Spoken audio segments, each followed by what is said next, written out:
Namataan ang sentro nitong si Bagyong Opong sa coastal waters of Santa Cruz, Occidental Mindoro kaninang alas 4 ng hapon at sa mga sandaling ito ay nasa may Mindoro Strait na sa may Occidental Mindoro. Sa mga susunod na oras ay unti-unting pupunta na ito sa may West Philippine Sea at palayo ng ating kalupaan.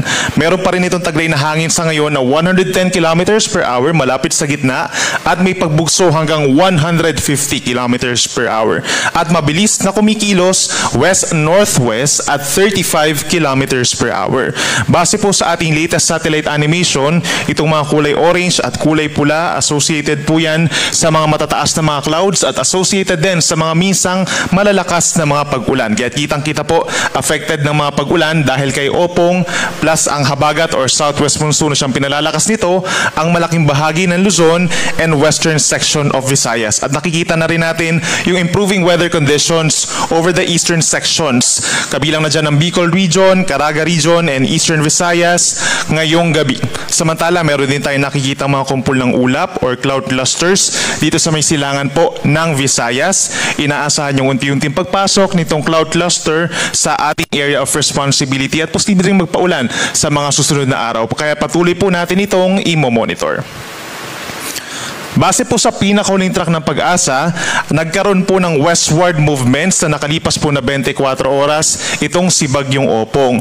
Kagabi po, nagkaroon siya ng landfall for the first time sa may Eastern Samar, nagkaroon ng second and third landfall dito po sa may Masbate, fourth and fifth landfall naman po kaninang umaga dito sa may lalawigan ng Romblon at sa tanghali naman sa may Mansalay, Oriental Mindoro kaninang 11:30 in the morning at sa ngayon nga po ay nandito na sa may coastal waters po ng Occidental Mindoro. So malaking factor yung kanyang westward movement doon po sa may high pressure area nandun sa may North Philippine Sea.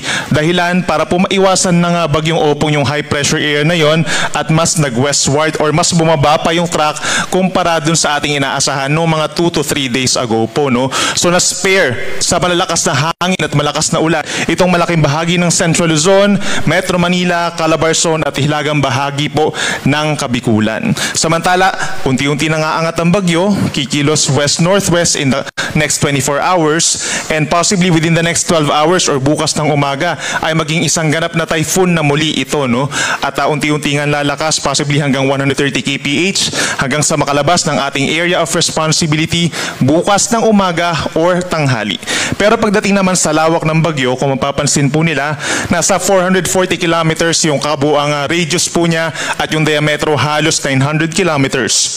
Kaya apektado pa rin po ng malalakas na hangin itong malaking bahagi ng Luzon and Visayas.